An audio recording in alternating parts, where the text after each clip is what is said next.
Welcome everyone to another Learn, Grow, Invest video. I'm joined here today by the team from One Great Studio, and we have Gabrielle from Barita as well joining us.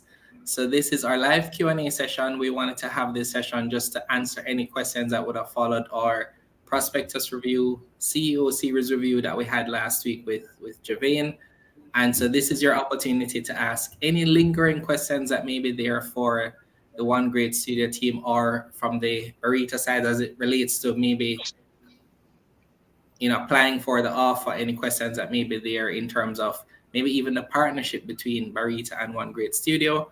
So as customary for us here at Learn, Grow, Invest, we open each session with a word of prayer. So let me jump right into that and then we can just begin. So we thank you, Lord, for this day. Thank you for the opportunity to meet like this. Lord, we pray that you will bless this time, make it a meaningful and impactful session for everyone. In Jesus' name. Amen. Amen. All right. So thank you guys so much for being here. We had an interesting little discussion before we started. It's good to get to know everyone a little bit better.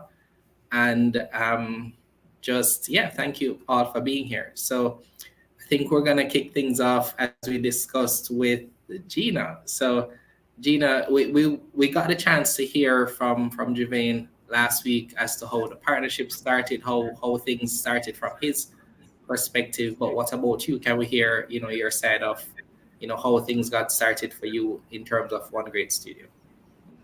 Yes, so I'll give a little bit of background of our friendship. So I met Javane when I was around 16 years old at a Bible study, and he had just graduated from university and had just returned home. And so we were at this Bible study together, and we became friends because we had a similar group of friends. And so at some point we started counseling together at Moreland's camps. So got to know him even better. And so when you're counseling with somebody for years, you get to really see the real them. You get to see the good, the bad, and the ugly of each other. And so we definitely got to know each other very well through that experience. So an interesting story is I took a gap year off after high school to figure out what I wanted to study.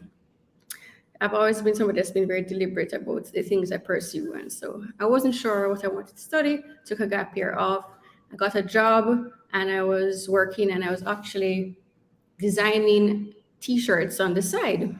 So that started because, at the time I was primarily interested in getting some nice quality Christian t-shirts.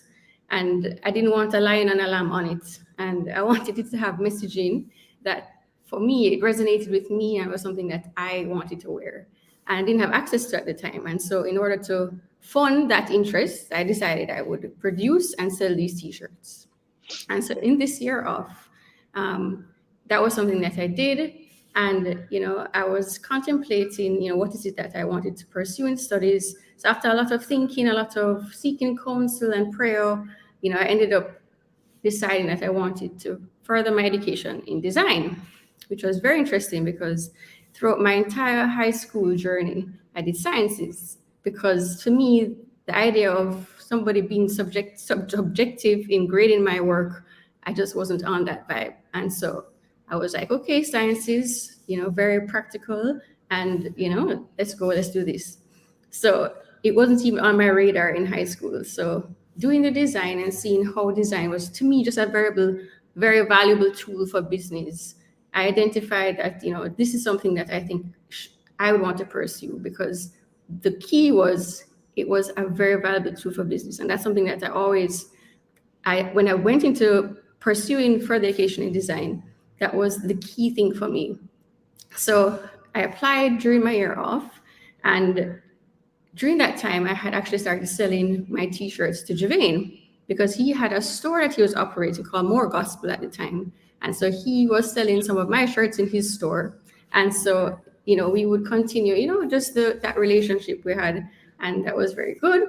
So the time came now where the schools I applied to asked me for my portfolio. And I said, backside. I don't have nothing to show them. I would have to scrape together something because I didn't do art. I never pursued it. So I had to think, okay, how do I do this? And I know that I approached Javane and he was very willing to help me to put together my portfolio. So I got different pieces. I said, okay, I want to show this, I want to show that. And he helped me to put together this portfolio in an interactive CD. And so at the time, that was like super cutting edge stuff, like on the cusp of technology. And it was very exciting we did it very quickly. He helped me very quickly because the submission was like the next day. And I was able to like send that to the schools in my portfolio. Can you imagine me having to send a portfolio with actual physical pieces across, to the different countries that I was sending my application? So I didn't have to do that. So I sent a CD, and the CD was done in a very, it was well designed, and it would have been, I think, a big part of the reason why I got into the schools that I got into. So I can definitely attribute, Javane's help with that getting me into the schools. So I furthered my studies in design at the L.E.A.R.N Honors Degree Program in Toronto, Canada. And it was really a great program for me. And I'm glad I chose that program specifically because they had a very strong focus on prioritizing the value of design thinking and the process behind, how you develop and execute on ideas. So it wasn't just, oh, this is pretty. Oh, this looks nice. I think this deserves a great grade. It was, let's look at the thinking behind the design. It was very much giving you that big the perspective from a bird's eye view of the effectiveness of this design and how the value of communication in visual communication. So it was a very good program. So that's kind of how I ended up doing design. And upon graduating, I worked with Jamaica Brothers Group for 3 years. And that was a really good experience for me. I really grew, professionally. I was able to get exposure to see what a group of companies that was vertically integrated looked like, and working closely with my boss at the time, who was Nicole Marshall Walker. She was the head of the group PR and training manager. And I did a lot of admin work. It was a lot of people work and a lot of admin work. And it really stretched me in terms of, I had to step up to a certain standard, to do my job well. I had to learn very quickly. And it was something that was very instructive for me, seeing how a well-oiled machine, a business runs, and being a part of that mechanism for 3 years was a very good, building block for me on my career path. So around the second year of my time there, Javane, still being close friends, he reached out to me, and he knows I did this degree and I wasn't using it fully in terms of my profession. And he said, hey, I think, what do you think about joining me to start a business? So I said, okay, what are you thinking? He's like, yeah, I think this would be good because of X and that and that. And usually he's a big time chatter and, salesperson. And so, he's just convinced you that, yeah, this is a great idea because of all these things. And, I'm very measured in my approach to things. So, I'll be like, okay, I mean, it's something that you don't have to, but it was something that I thought at the stage I was in life, I was ready to take a risk. It's a risk that you take, moving from a well-established position in a big company to go start your own thing. And I had neither a chick nor a child. So I said, this is the time to make that decision. And I said, let's try this. And so, the first thing that we did, and it was a good idea, is that he said, I have a project for us to work on. Let's see if we can do this project well. Let's see how it goes. We can see how each other's works and see if it will work out. And I think at the end of it, I would say that it was a successful project. The client, I think, was happy. And I think that it was a good litmus test for us to see how, we would be able to manage working together. And I think it's also like sticky when you're friends and you work together. Like I've never been somebody that wants to mix friendship with business, but I think we were of the same, there was trust, there was shared values, and a common vision for doing great work, right? So at the end of the day, I think that was kind of the foundation of where to me, we started, and it was something that I mean, I can only say it's God, because certain things, you can't really say, oh, I measured this thing and I thought that this would work and blah blah blah. But no, like it's kind of was just like, let's try this thing and let's see how it goes. Right, and so many years later that we're here right now. So I guess we should be looking out for some one great merch, based on that first Yes, business that it's close and dear to my heart. Okay, great. So I mean, anything to add to that story, Javane? I think we have the two pieces of the story now. So we've been able to hear from both Yeah. co-founders as to how things got started. No, I mean, I don't really have anything to add on that side. I think in our talk last week, I shared that, the thing for me that really, impressed me was that she brought a different perspective to the table, and working alone for so long, getting a different perspective was a breath of fresh air, and it was something that I think made the work better. And so from there on, I just started to really value the input of other people, because you know when you think you're smart, sometimes you don't like to take counsel, and you don't like to get input. But I think that was the beginning of my journey in terms of recognizing the value in in diversity of thinking, and the value in terms of just bringing other opinions to the table. And I think over the years we've grown in that, and we take in more counsel and more opinions, and we start to see the true value from that, versus just being like, yo, I'm creative and I'm smart and I know what I'm going to do. I think when two people put their heads to something, or three people put their heads to something, when that friction that's created sometimes in terms of wanting to do things one way or another, I think at the end of the day, when you have multiple opinions, you end up with a better decision at the end of the day, Jeremy. Yeah, agreed. So let's thank you both for that background. What I'd like to get into, maybe understand a little bit more. You've done a great job with the marketing of this offer. By the way, I am not able to go on my PC, my Xbox, my laptop, and not see an ad about One Great Studios. So it's definitely good to see such intentional marketing. And the good thing is I'm not seeing the same ad every time, right? So I think I'm meeting the different members of the team as the days go by, right? But I wanted to talk a little bit about the expertise of your team, right? Because we've been hearing a little bit about you, the founders, but help us to understand the strength of your team, the diversity of your team, and maybe where the team is located. Who wants to take this one? I don't see Gino? Gino on muting, but I feel like Gino would be the best person to hit this one. You can start and I can add to. All right. I feel like, all right. So I think one of the things that makes us different is that we have depth of experience and expertise in different areas. We have a lot of agencies that are really good in one area. And I think one of the things that makes us unique is that we're really good in multiple areas. And so I think we have a strong design team. We have a team of awesome designers. We have our design team lead, who is Hannah Newland. She's an amazing designer. She has done some amazing work, and she is really smart and very intentional, very similar to Gino in terms of her approach to design. A lot of thought going into it, not just prettiness, but a lot of thought, a lot of research. And I think our team, so we have a team of designers who I think we have great depth in our designers. We have a team of WordPress developers. WordPress is a content management system, is a platform that you build websites on.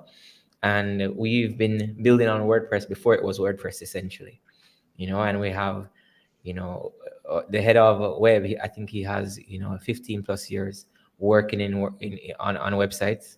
And I think he leads a team with great experience as well. We have some people on that team that's been with us for 5 years. And we have others who have joined recently who worked on for international companies in building WordPress sites and even working with some large companies internationally as well back on our team now. So we have a depth of experience in WordPress. And then we also have a team, our app team, that builds applications in Ruby on Rails.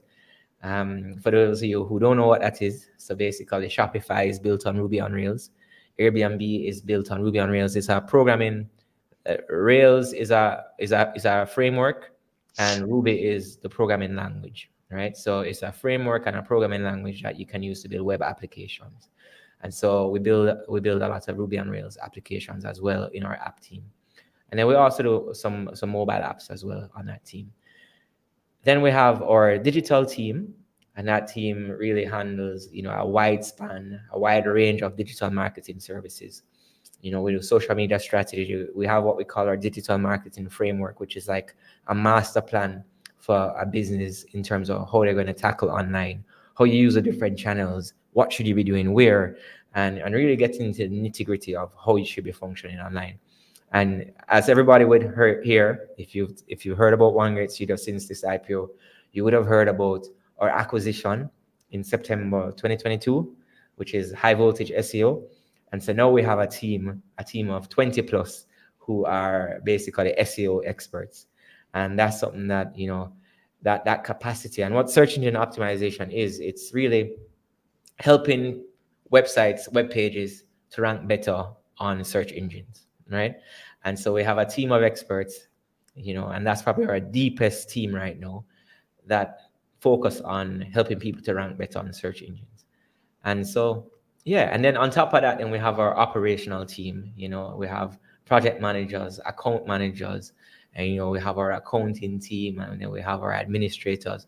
We really have a strong team. And the truth is, even like seeing us out on the road right now, every day we're in meetings and doing interviews and all that stuff, and our team has been really driving the business, delivering on the projects that we have, and doing a great job keeping our clients happy. So at the end of the day, I think we have a deep team, a team that we are a digital first agency, a full service digital first agency, and I think we're just scratching the surface really of what's in store for 1GS, Jeremy. Do you have anything to add to that? Yes, so I think Jeremy had said account managers, and what we call account managers, what you'd be used to is account managers. We call them customer success managers, and I think that's how we frame it. It's how we prefer to frame it, because like we're in the service business, and to us, like, we're serving customers on both sides. We're serving the customers that come in and they hire us to do work, and we're also serving the team as well, and there's the internal customer. So we have that framework in terms of how we are pursuing our service delivery, and also how that impacts our team as well. How to keep our team thinking about our team also as customers in terms of service. So it's a little bit of a distinction, and that's how we look at it. Other than that, the location of our team, like, we have team members that are distributed across the world. We have team members obviously in Jamaica, we have team members in the States, we have team members in Thailand, we have team members in Australia, we have team members in Germany, we have team members just in different pockets, because with acquisition Montenegro. With the acquisition of the assets of HV SEO, we essentially took on at least another 28 team members with that acquisition, and so we are very completely distributed team remotely on that side. And it's interesting because One Great Studio was always had a remote disposition. When we started, it was like that was one of the things that was very important to us. We were working like that in Jamaica. So we had contractors that we would work with that were on different parts of the island, and so it's not something that we are unaccustomed to. It's something that we when we were founded, we had that as one of the priorities. And that was actually some of the things that we put out to our clients to say, hey, this is how we work. And if you're fine with how we work, we can work together, So even when COVID came, it was not something that disrupted our business because that's how we kind of have been operating from the very beginning. Just Okay, about great. that, Jermaine, I want to give you a quick fun fact. Sometimes I like fun facts. A story, this happened to us last year. So, we're we got invited to talk to one of the big names in Jamaica in business, one of those names that have lots of different companies and da da da da da. And it's like, the matriarch of the family that I'm meeting with. He has several businesses with children running it. And he said, I want to come because we did some website work with somebody. We weren't happy. The person outsourced it to India. And then no, we're here talking to Indians. And he was just like, so I met with him. He liked us. And then he was like, all right, I want to give you guys the work, but I'm going to send somebody to your office tomorrow. I was like, what? He's like, you have an office, right? I said, yeah, we have an office. But literally, this man sent somebody to our office to physically make sure that we were an actual business. And it was just so funny because, the truth is, for people in our generation, we're used to remote working. And for other people, that's not something that they consider to be very professional. This is after COVID too. And so he wanted to verify that there were people in the office and physical people that he can see, I guess, because, I guess low trust for some types of companies. So it was just interesting. And I share that fun story because for me, like in the office, we were cracking up that this man sent somebody to our office to verify that there are actually people there. Like that was just crazy to us, because we're just so used to working remotely. I'm actually not surprised, right? Because I've actually had that. I remember when I had a computer company many years ago, and I had to bring that company home because we just couldn't afford to be in a physical space.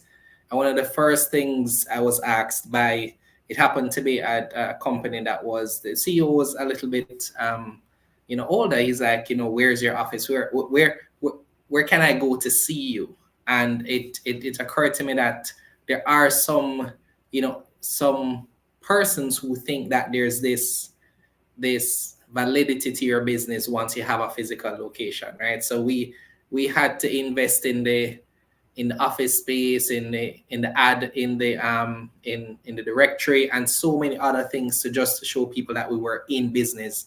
But all it did was just work out to be more expensive for us. So it's not uncommon, especially for technology businesses. It's not easy to understand the concept that you are providing a service and Yeah, that the office space doesn't add to the value of that service. It's actually yeah, cost us, it makes the service cost more because it you does, have to it charge does, for it these does. overheads. So And the funny thing about it is that, so what Gino is hinting to is that when people contact us, we send out basically a sheet that explains to them how we work, right? And from 2012 in there it said we are remote by choice, not because we can't afford to have an office, but because we choose not to have an office. And at the time we never had an office as well. I know what we are is more, I think we're more flex or hybrid because we have an office space where folks can come in and work from if they want. And some people opt to come in and work from the office every day. And some people opt to come in and work once a week or twice a week. And so that works well for us. If we see somebody who needs a little help, a little bit more management, then we require that person to come in. And so that's something that we manage. But I think the important thing there is to recognize that we've been running our business like that for since we incorporated. And as Gina hinted to, well, no, that, as Gina said, that gave us the knowledge that we needed in order to complete this A3 acquisition. And then to continue running that operation remotely is something that wasn't, it was not an interruption or disruption because it was something that we were used to doing, essentially. And so that really worked out well for us. yeah, I can see that definitely.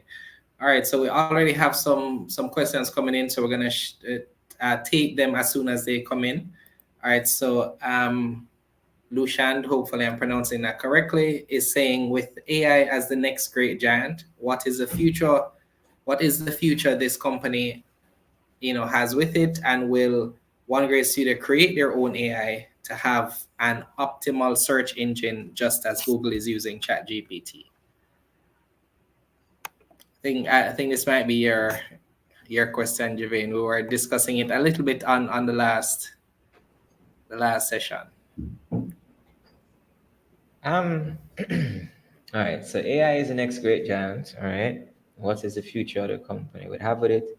And will OneJS create their own AI to have an option on it? All right. So OneJS is not creating a search engine. All right. So I think we can start right there. I don't think we're in the business of creating search engines. What we're in the business of is search engine optimization, right? And how will AI change search engine optimization? I think that's something that's still unfolding.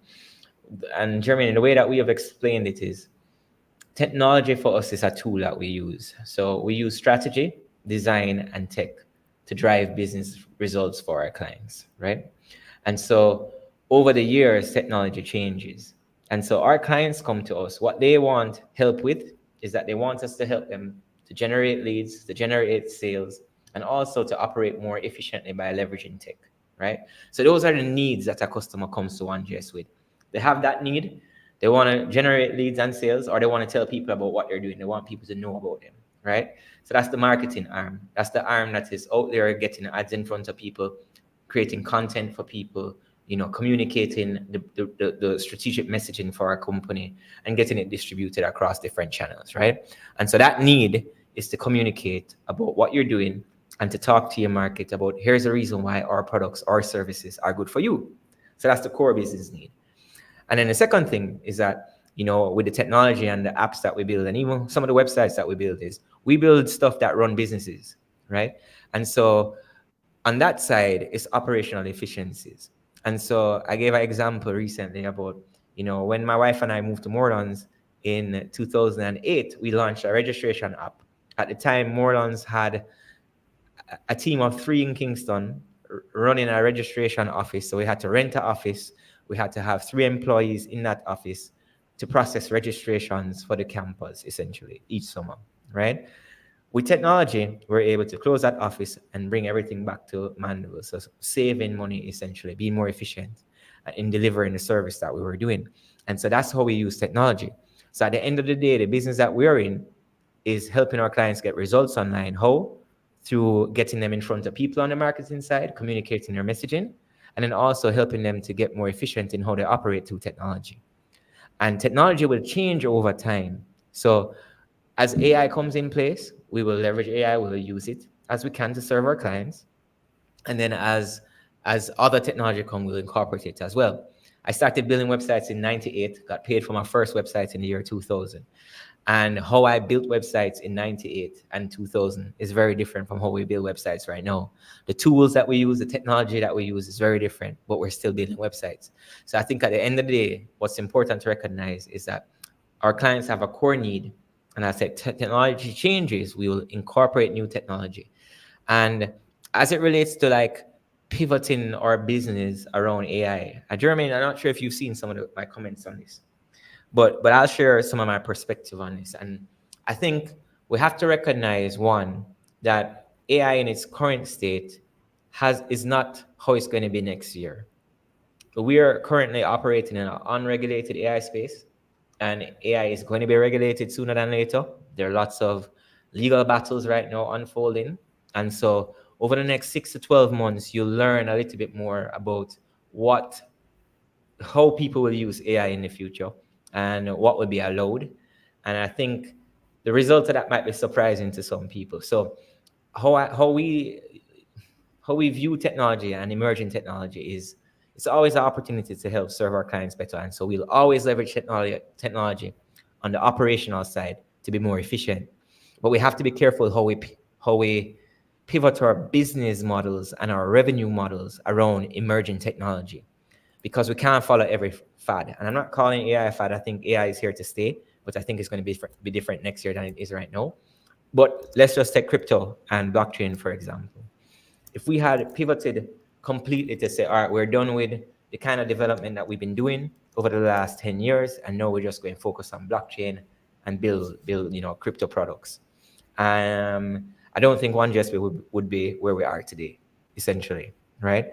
And so we have to be careful how we change our revenue models and make sure that we're building our revenue models around things that will be there in the next 5 and 10 years. And I think when it comes to AI, we have to see where everything settles after the regulation. So for now, our approach is leverage it, use it in different ways that we can, but be careful how you build your revenue model around it, because things can change pretty quickly as well.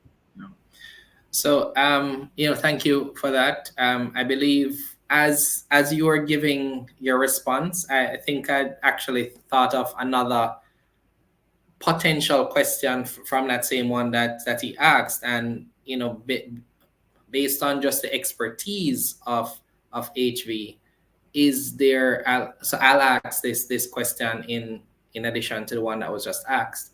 Is there opportunity for maybe either proprietary technology? It doesn't have to be AI, or some sort of product or service based on just the expertise of the HV team, the work they have done, and just what they're able to bring to the SEO space.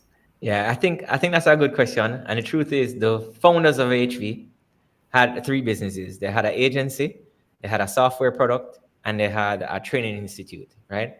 And they're now shareholders in OneJS, by the way. So the HV founders are now shareholders in OneJS. We had an equity portion of the deal. They wanted to retain equity in high voltage, but because of the deal structure, we negotiated for them to hold that equity in OneJS. And so they are now shareholders in OneJS. And they also really liked us and how we ran our company, how we did business, and also the culture and the values that we have. We found out we had shared values. And so they have a product that HV actually uses, and that a lot of the research and development that goes in there is done by the HV team. So yes, Jermaine, that's something that's there. It's not owned by HV, or it's not owned by OneJS right now, but there's something there, maybe, you know. All right, great. Thank you for that. So Elaine is asking, and we'd have actually seen some broker analysis come out today for the one JS IPO. So VM Wealth gave a target price of $1.08, proven 117. How do you feel about the analysis and the potential impact of the IPO? I guess Gabby, you it's want to supposed take that to one? be. Yeah. I was actually going to point it to Gabby, actually. You're on mute, sorry. Okay, all right, no problem. Good question. So you said VM gave a target price of 1.08 and PWL 1.17. How do I feel about the analysis and the potential impact on the IPO? So I'll start off by saying that we would have they would have had the prospectus, and of course we in doing any IPO we do a roadshow presentation and we allow them to ask questions, and so forth, and we speak to what we are able to speak on based on the guidelines, right? What I would say is that I know, being an analyst, they would have approached it from their perspective, and they would have put in the word that they're supposed to put in. But what I would say is that valuation is subjective. You won't say each broker or each brokerage house getting the same valuation ever. So there will always be a range. But I am happy that both of them actually put out a participate for the offer. So that shows me that they see the potential for the company. They're watching the potential for the company, and they are recommending to their clients that yes, this is a good offer, this is a good company, go ahead and participate in it. All right, anything to add to that, guys? Okay. Yeah, I'm not sure. I mean, but so I'm with Gabby on that. And the truth is, like where we're at right now in the market, I mean, you see what's happening out there. And I think people are being conservative there. And I think people also have to take time to understand the offer as well. And I think that's something that we've been talking a lot about recently is, understanding the offer, understanding the company.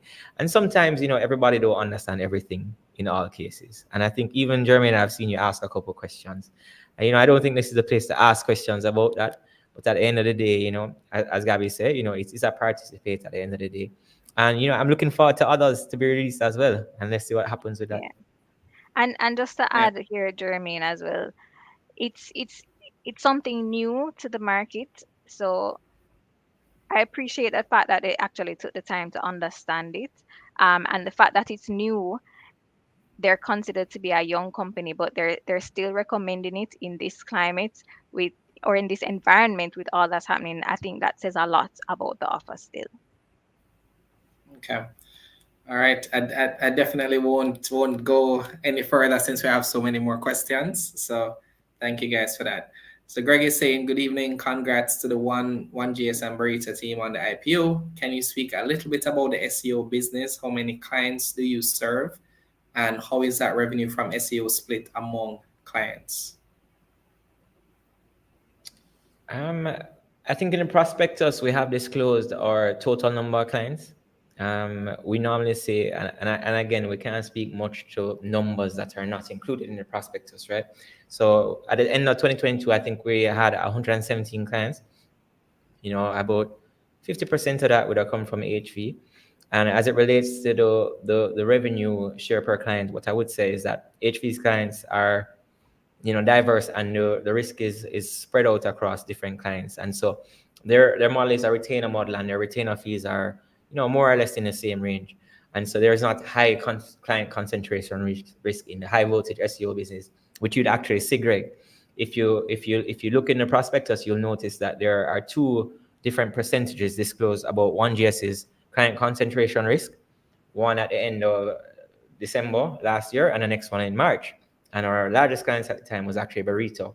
And they're trending down and will continue to trend down over the course of 12 months, because what we presented in the prospectus was a trailing 12 months client concentration risk.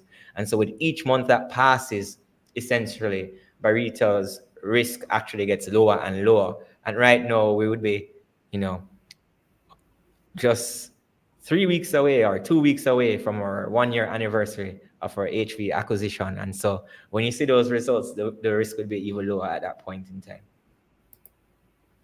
All right, great. Thank you for that one. I think Elaine is asking a follow-up to his previous question. Do you think $1 is fair value for the IPO or not? I think this again is maybe for you, Gabriel. I can answer, then Gabby can answer afterwards. Gabby did their evaluation. I can tell you that I'm bullish on 1GS. Like, I think we're just scratching the surface in terms of where our growth is coming from. And the reality is, when I look on where we are and what we have been able to accomplish with zero capital, essentially, we did our first inorganic growth opportunity last year. We acquired a company that was bigger than us.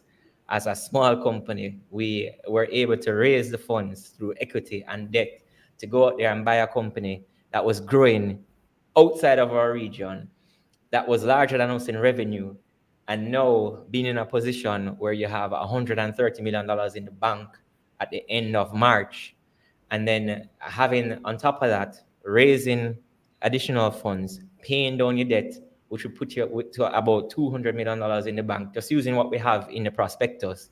If that's the case, and then you have inorganic opportunities out there, which we've said we intend to pursue, I'm bullish on 1GS, and I think $1 is a good price. Yeah, All and right, and Gabriel. just to add to that, Elaine, I hope I'm pronouncing your name correctly. Just to add to that, I would say that yes, $1 is more than a good price for any IPO, for any brokerage house. A lot of work goes in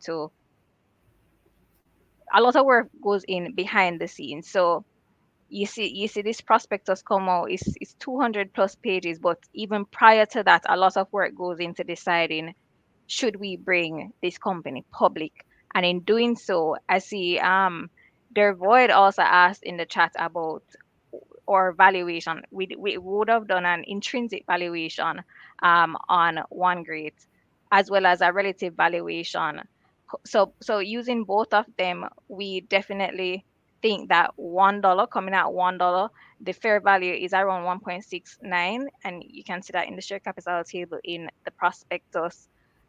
Coming at that valuation, it is more than fair. It is coming at a discount. So yes, we believe that the $1 pricing is definitely fair. Gabby, and I hope I don't get in trouble for this. Let me just put that out there. But let me. Barita had more information than everybody, to be honest, right? Because Barita saw all the due diligence. They knew the company that we were buying, and based on the structure of the deal, some information couldn't be included in the prospectus. So when you look on there are some great clues in the prospectus that people, I'm not sure if everybody pick up on, but you should pick up on it. And let me just, I'm trying to find it to make sure I say exactly what is in the prospectus. There's a section It's in the on prospect. page 87. All right, on page 87 in the prospectus. Gabby, you have that section up? Let me just pull it up. One If second. I you want to want, I read can it. read it and I share don't it have it as up, well. but I know exactly what it All says. right, run. You want to walk us through that, Gabby? Because this is So a tool that I'm not sure if people are reading. I know our investment community, they like to go to the tables and just look on the Yeah, tables. I will. But because of the deal structure, we did what you call an asset purchase agreement. And that's, there's a difference between that and a share purchase agreement. And so historicals and different things like that for HV you haven't seen, right? But we know what that is. And our projections are also incorporating that. And Barita knows what that is as well. So we have this section in the prospectus on page 87 that I think people need to pay attention to. And if you haven't seen this yet, and Jermaine, I think this is the first time we've spoken about this publicly. We thought Yeah. people were going to pick it up, and what we've realized is people haven't seen it. And so we've been having to discuss it. And I think Gabby, I think it's great to say it publicly as well, to be honest, because this is in the prospectus. yeah, Okay. so the prospectus, it says it it discloses the acquisition price, and it tells you the multiple of earnings. So it says the acquisition for was for US $2.25 million, and that represented at 3.22 times multiple against the seller's adjusted discretionary earnings. And what that essentially means, or what that allows investors, prospective investors, to calculate is what HVSU was earning bottom line um, prior to the execution of the deal. And Okay. also, it went further. It gave you a bit more historical information when it told you in that same paragraph on page 87, it told you why One Great wanted HVSU, why HVSU was a target, and that is the 50%, over 50% year over year growth. So Okay. that allows you to calculate the region of the previous year as well, bottom line. Yes, Jermaine, you found it. That Yeah, page, so that right there, first you can see. paragraph. So the transaction price, 2.25 million, trailing 12-month multiple of 3.22x adjusted earnings. So that can tell you what the net profits is. And there's a Yeah. growth, also a growth rate there, above 50% growth rate. That's something that we're looking for in the agency that we want to acquire. Yeah. So if you do the maths on that, you have to do a little work here. Do the maths on that. But it's easy work. It's All easy you work, have to do. right? It will tell you what HV was earning, right? And that's adjusted earnings, and the adjusted earnings are disclosed below what that is. That will tell you what HV is earning.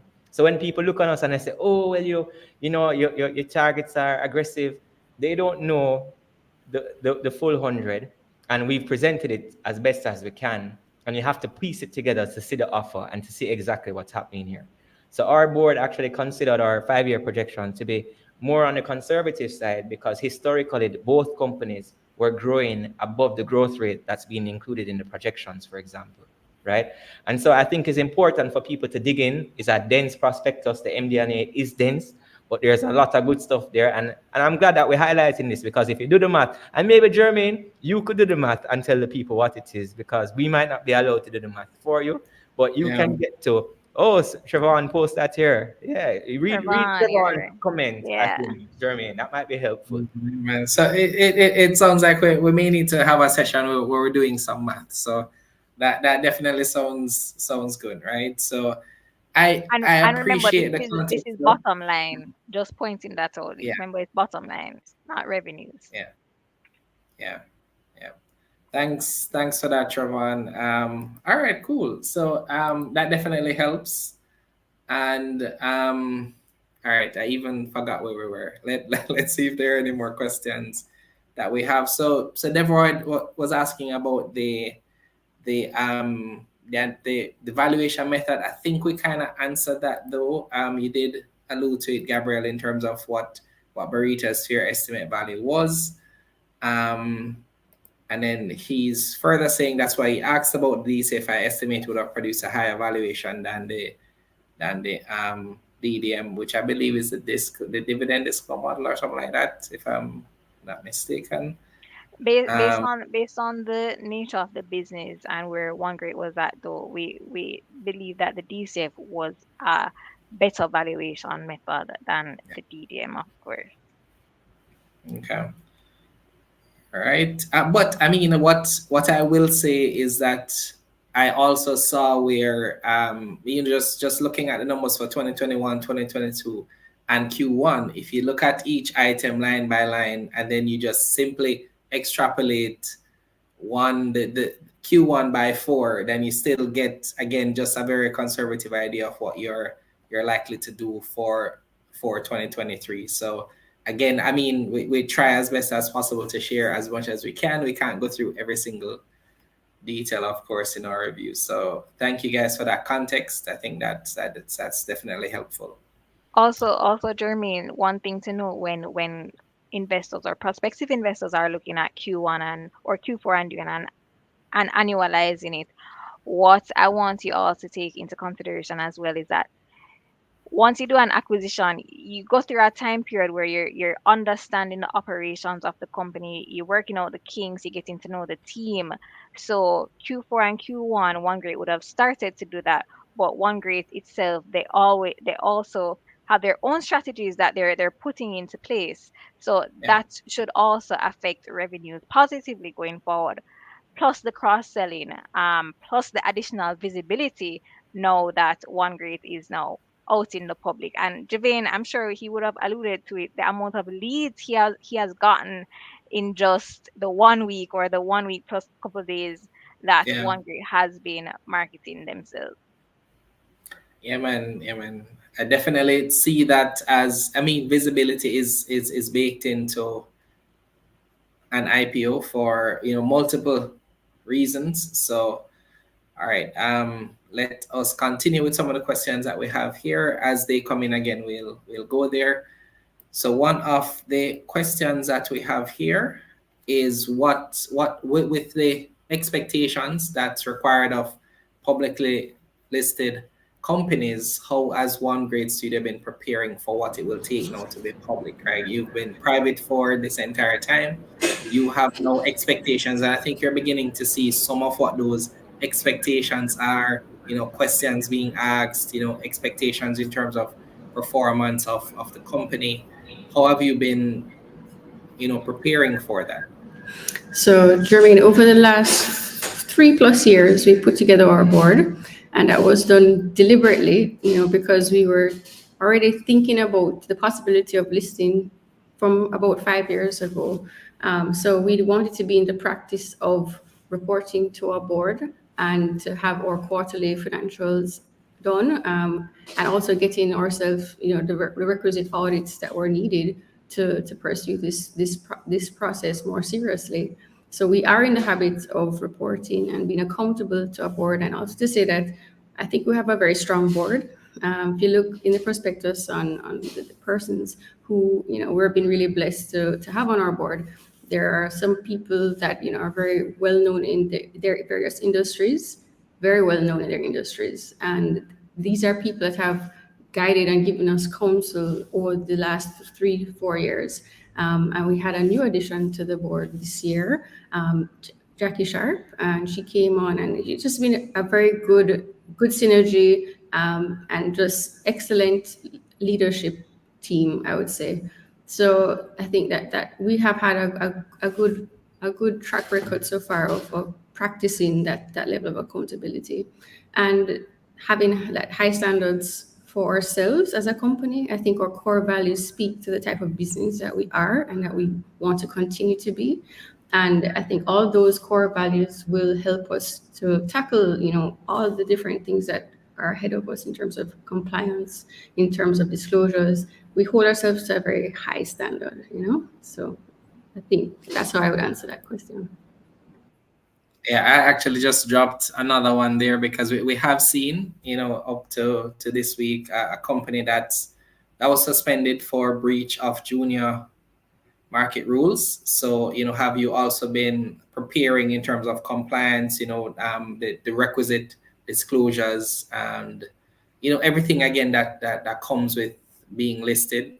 Again, I know you've kind of alluded to it, but I think persons are very concerned in terms of just ensuring that, everything that is expected will be done, and it's something that you have been, preparing for.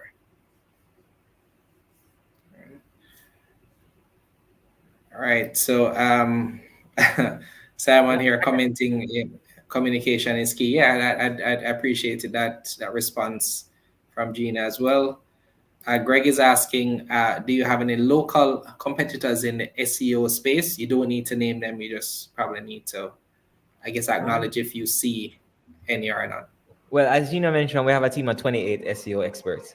I don't think there's anybody at our scale, essentially.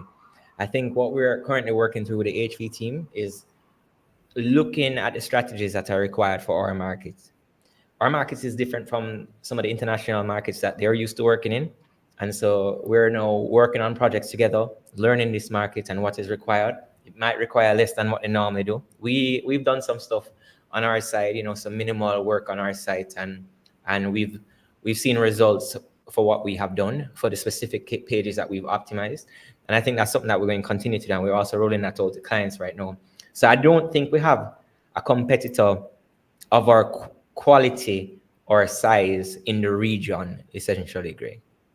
It's a good question, though.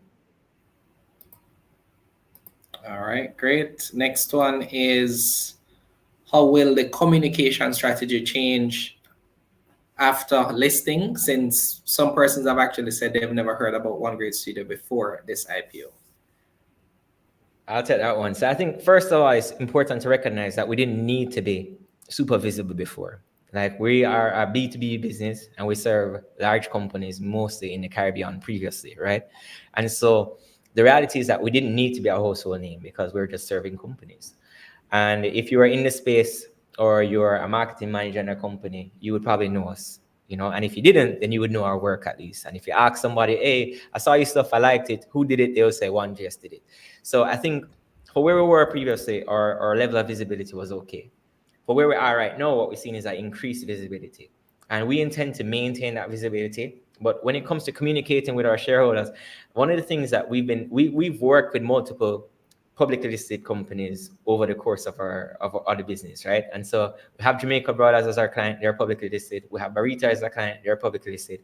We've always wanted to do certain things on their sites when it comes to their investor relations section that, either the budget wasn't there or something else, but we have a lot of ideas that we bring to people all the time. And so we're really excited about exploring that. And maybe some of them we never bring to people, but we've always dreamt of what does a first world like digital investor relation strategy look like. And I think for us, that's something that we're excited about experimenting with, similarly to how you've seen us experiment with our marketing for this IPO. You've seen us, really leverage a landing page. You've seen us be very targeted in our ads. You've also seen us, doing some retargeting ads and ad series, as what you're saying, Jermaine.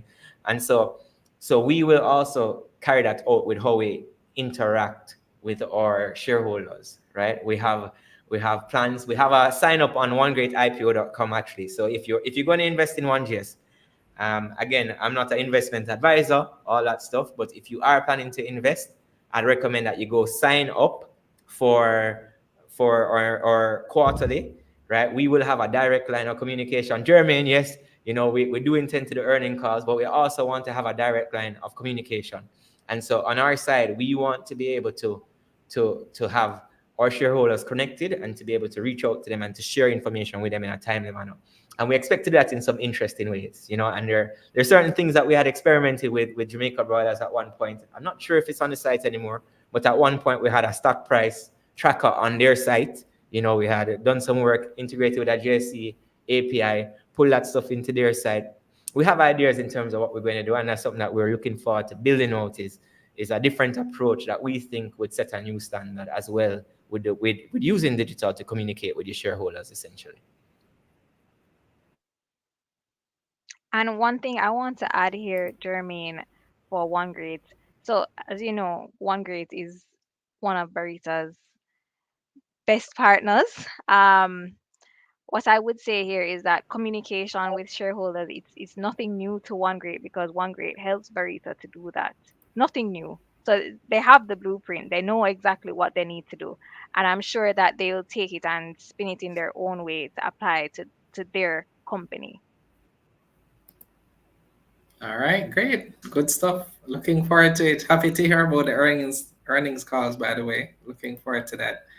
Next question: what does success look like for the company over the next 12 months?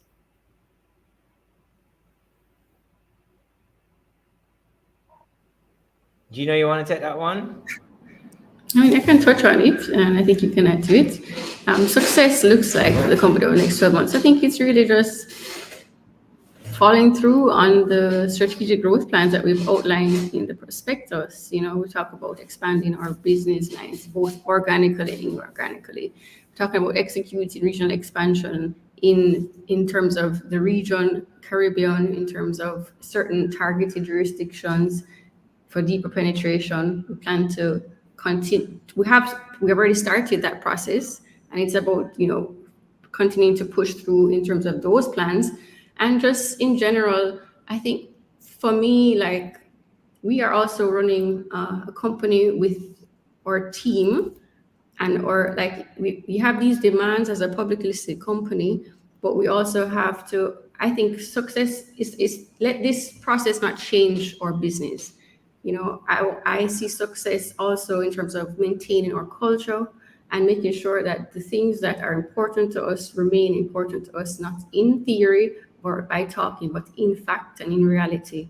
And that's also super important for me in terms of how I evaluate the success of the company over the next 12 months.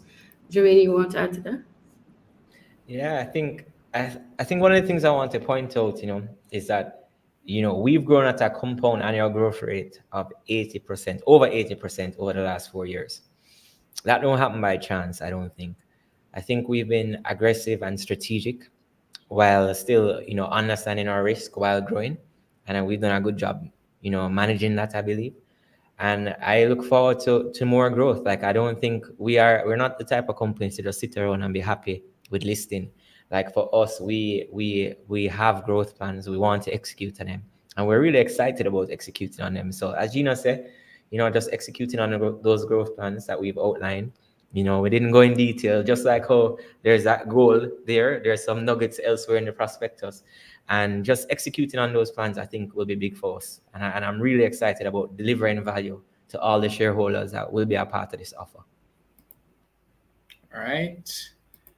Next question here. Do you expect the employee share allocation to be fully taken up? And are there plans for an employee stock purchase program? Yes, we expect the employee share allocation to be fully taken up. And right now, there are no plans for an employee stock purchase program. But those are the very short answers to those questions. Okay. All right, this question is for you, Gabriel. Who is this opportunity best suited for, right? What type of investor? A lot of persons see IPOs as maybe their first entry into, investing in stocks. Who would you say this offer is best suited for? Okay, that's a good question, Jermaine. I would say any investor that is looking for value creation, because at the end of the day, that's what it is. Any investor that is looking for value creation, what 1GS has done, 1GS had SEO, has had HBSU for almost a year now. Some persons would still consider that to be early stage, but I think it's a good timeline where they have gotten into the company, worked all the kinks. They're now starting to implement their own strategies to grow. And I think that right now is a very good time. It's still early stage, so or considered to be early stage. So investors will be able to benefit as 1GS grows that SEO business line and continues to grow their existing suite of services. And as the prospectus alludes to, based on the use of proceeds, it speaks to pursuing other inorganic growth strategies as well as adding additional business lines within the digital marketing space. Also, one thing to note as well, the dividend policy in the prospectus, it speaks to a dividend policy of up to 30% of the net profits of the company.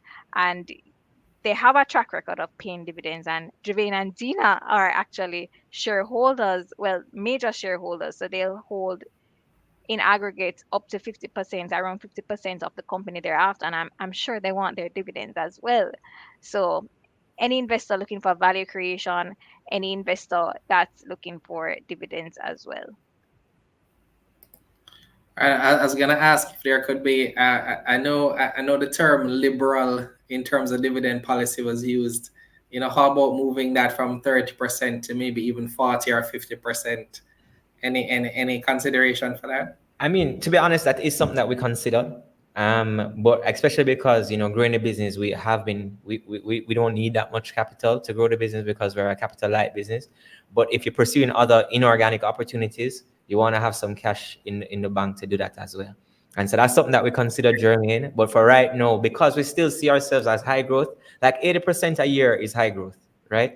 And so we still see ourselves as a high growth. So we see ourselves as a high growth dividend paying stock, right? And if that's the case, then you can be high growth and then Have to that balance. liberal in the Yeah. dividend.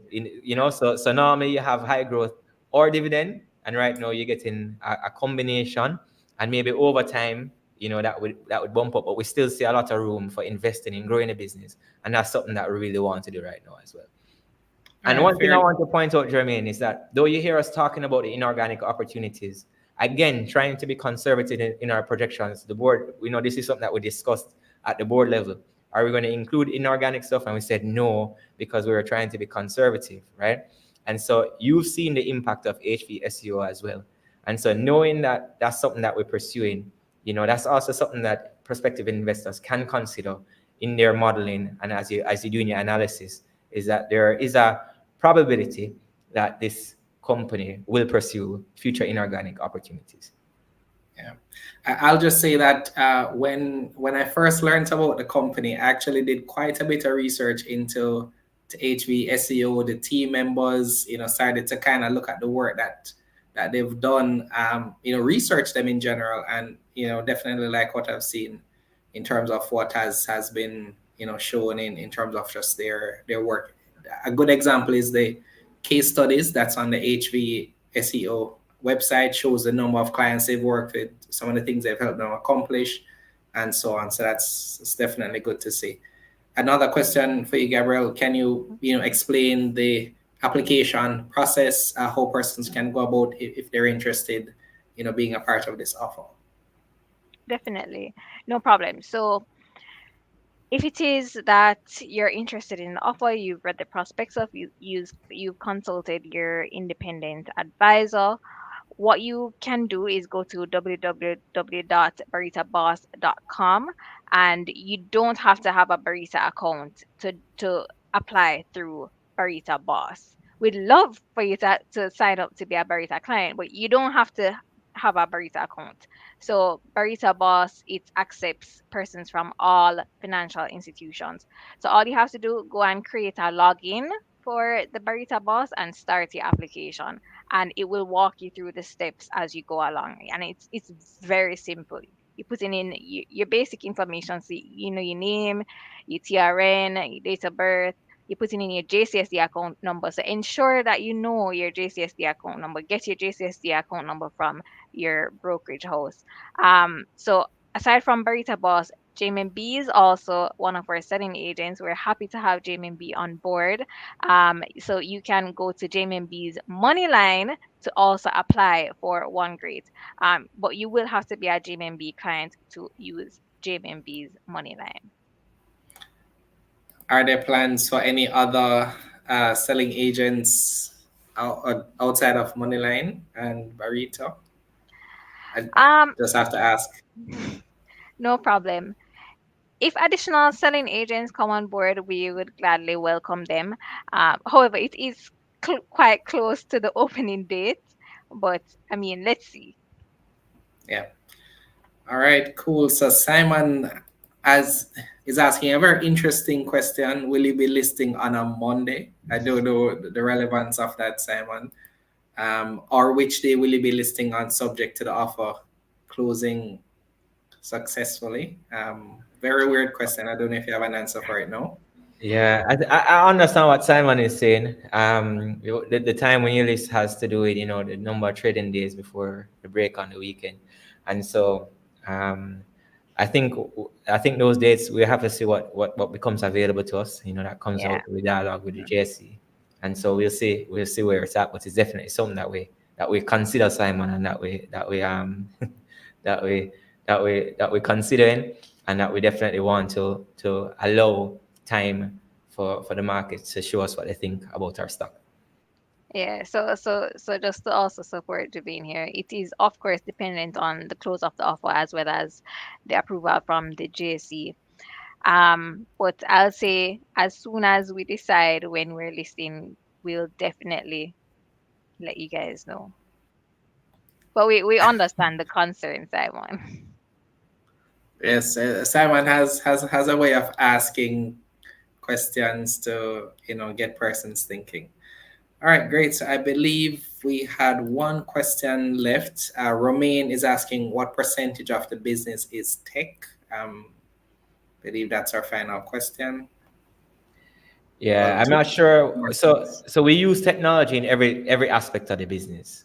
In design, we use technology. In the strategy, we use technology. Like tech enables our business, and so I think I would say we use tech for everything that we do, but we don't consider ourselves to be a tech company. We consider ourselves to be a digital first agency, a full service digital first agency that uses strategy, design, and tech to help drive results for our clients.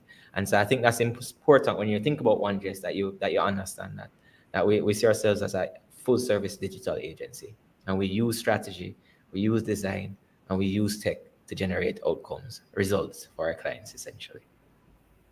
All right, good stuff. And finally, Aline is asking, are there any plans to list on the US market in the future? I believe I asked this question in our interview as well, Javine. I think Aline is thinking along the same lines of maybe what I'm thinking. Yeah, I mean, we haven't given that much thought yet. I think right now our plan is to just execute on the strategy that we have laid out. We think there's a lot of growth left, and we're looking forward to just what's ahead. And so, if that day comes, that'd be awesome. But right now, we focus on executing what's in front of us right now. All right. All right, great. So I'll allow everyone to say closing thoughts. I believe that's it for our questions. So Gabby, we'll start with you, and then Gina, and then Juvain. Okay, thanks, Jermaine. Well, I just want to thank everyone for coming out tonight. Thanks, Jermaine, for the opportunity for us to be able to speak with our prospective investors or persons interested in the company. I just want to urge investors, to take the time, read the prospectus, reach out to your advisors if you have any questions, reach out to the Barita advisors if you have any questions at all. We're here to support you. Um, I think One Great is an excellent company. They have very high potential for growth. Just looking at the industry that they're in should tell you that as well.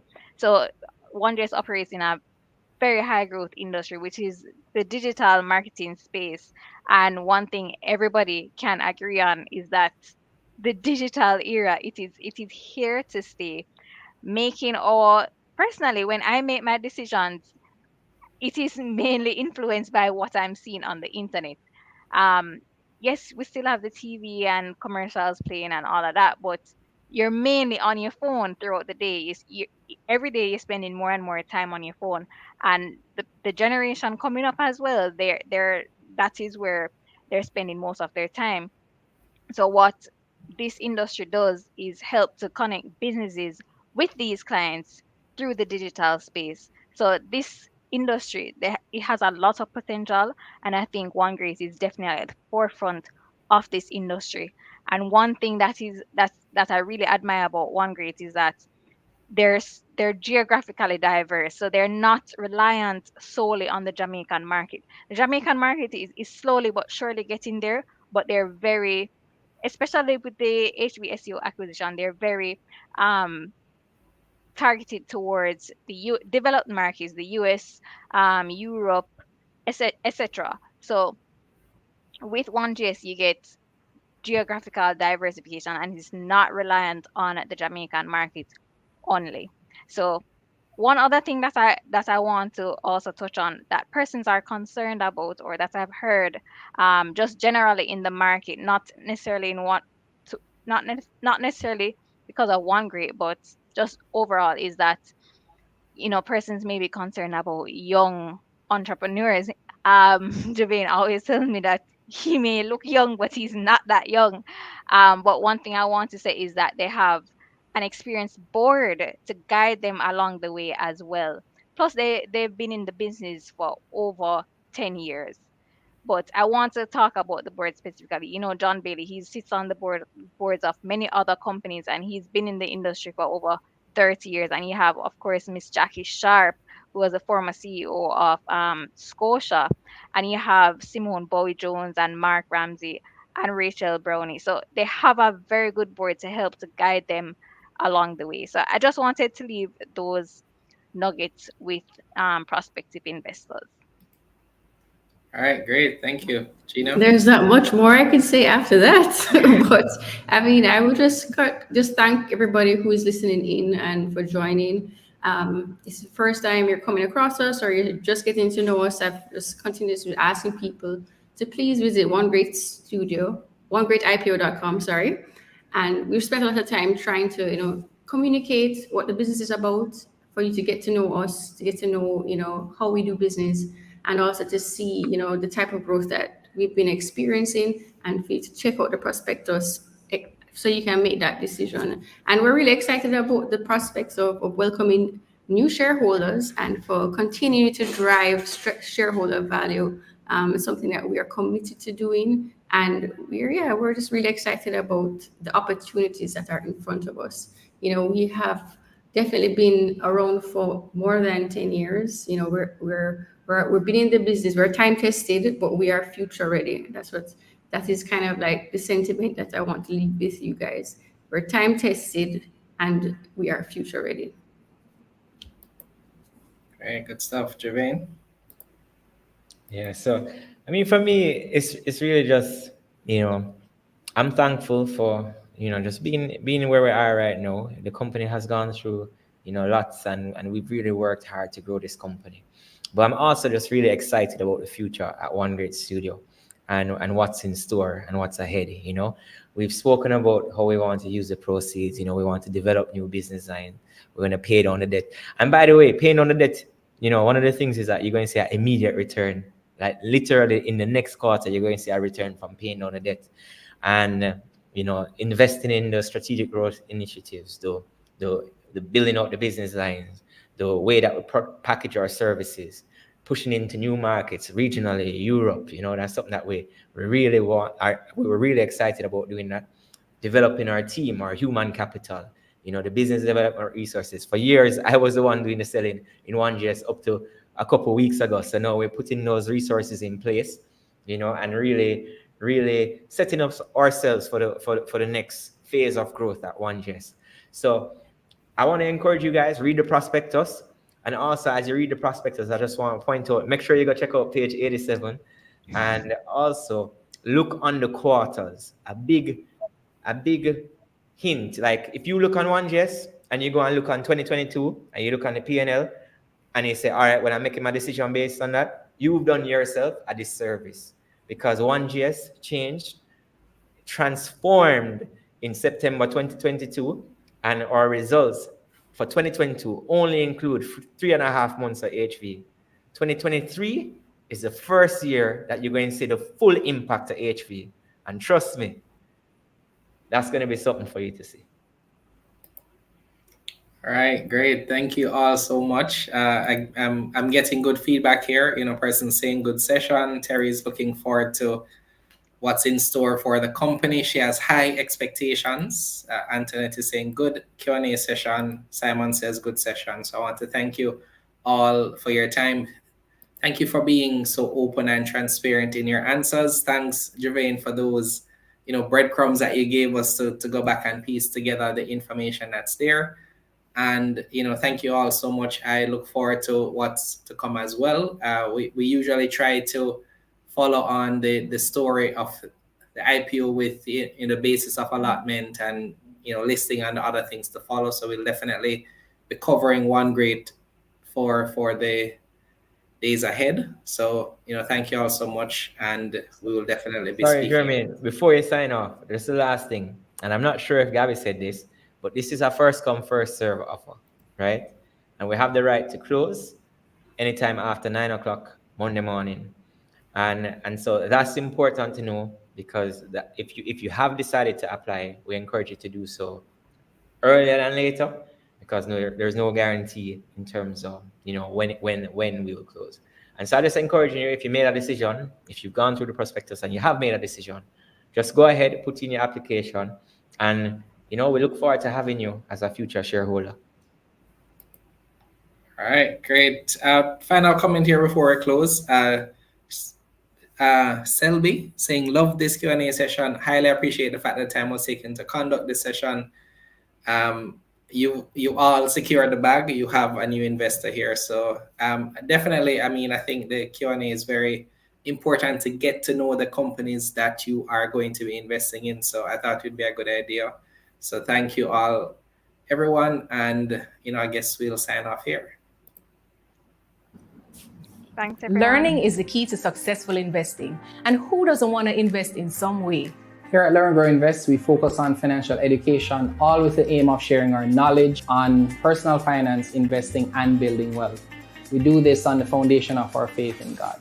If a more holistic approach is what you need, check out our Grow Faith-based financial coaching program. Find out more about us at learngrowinvestclub.com and follow us on all social media platforms at L.E.A.R.N Grow Invest.